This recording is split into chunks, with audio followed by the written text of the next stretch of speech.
This album may just go down as one of the most intriguing genre crossover and retroactively curious records to discover at a time where the historical musical tapestry rarely surprises. This Is the Day is a defining sophomore album by the British act Pop Will Eat Itself, a band fueled by a passionate energy for music alternative to the mainstream. Despite being flawed by its hallmarks, the now dated era sound of its fainter stints has me less indulged by its waves of nostalgia emanating from a moment in time prior to my favourite 90s sounds. Essentially, this would have been my world had I discovered it earlier in my youth. Hearing it now, it's still a marvel to behold and enjoy. Kicking off with PWEI is a four-letter word. A defining influence is made known with its bold snippets of Chuck D and Flavor Flav of Public Enemy. The sampling culture of the then still emerging hip-hop sound runs rampant as defiant statements are drawn around the concept of stealing music in this sampling form. These guys stand on the cutting edge of the times, bringing rap and rock together with heavy metal and punk rock guitars among its weaving web of electronic pop and even disco in brief bursts. It has the spirit of Anthrax's inclusion on the crossover classic Bring the Noise. It's a wild, punchy sound, bold and hard-hitting, as its elements stack together crudely through the riotous noise blaring from DJ Winston's eclectic sample choices. Individually, the songs tend to feel structured in a pop format with chirpy hooks and a ton of cultural inclusion from its embracing sampling and referencing lyrics. The experience is like a youthful time machine. References to Terminator, RoboCop, and even McDonald's ground itself in the era.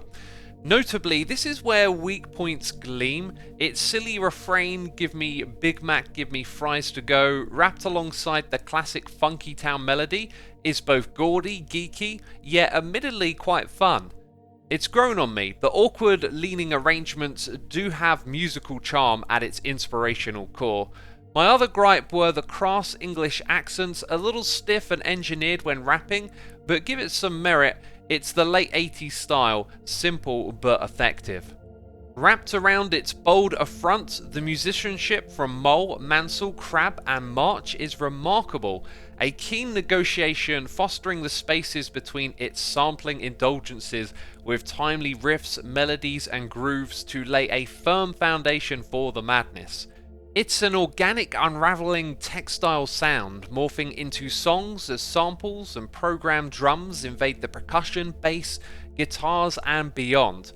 The rhythm section was a personal pleasure, reflecting the tones of alternative metal, industrial and post-punk to remind me fondly of the coming shift in sounds the 90s would bring. As said in the opening, it's a marvel full of mentions to perk your ears. Can You Dig It is a lovable spew of references built around the classic line from the Warriors movie sampled over and over again. I set out to write a more critical review as its gaudy moments and rough edges had been a focus in casual listening. But as it happens, on occasion, diving deep and getting the thoughts out onto this blog really made me appreciate this one a lot more. It's quite iconic to me how it slips in between a lot of great music I adore with a "here first" affirmation. It will take time to digest deeply. One thing is for sure, I am not done with it yet. I'll be spinning This Is the Day for years to come. I can feel it in my bones. Thanks for listening. If you'd like to see some more of my music blogs, go check the website out. Every page has over 1,000 articles sorted by artist, year, genre and more. Just hit Ctrl F and have a search for something that interests you. You can find a link to the blog in the description box down below, where you'll also find links to my other YouTube channels. Check them out if you are curious. Thanks again for watching and be sure to subscribe to catch the next upload.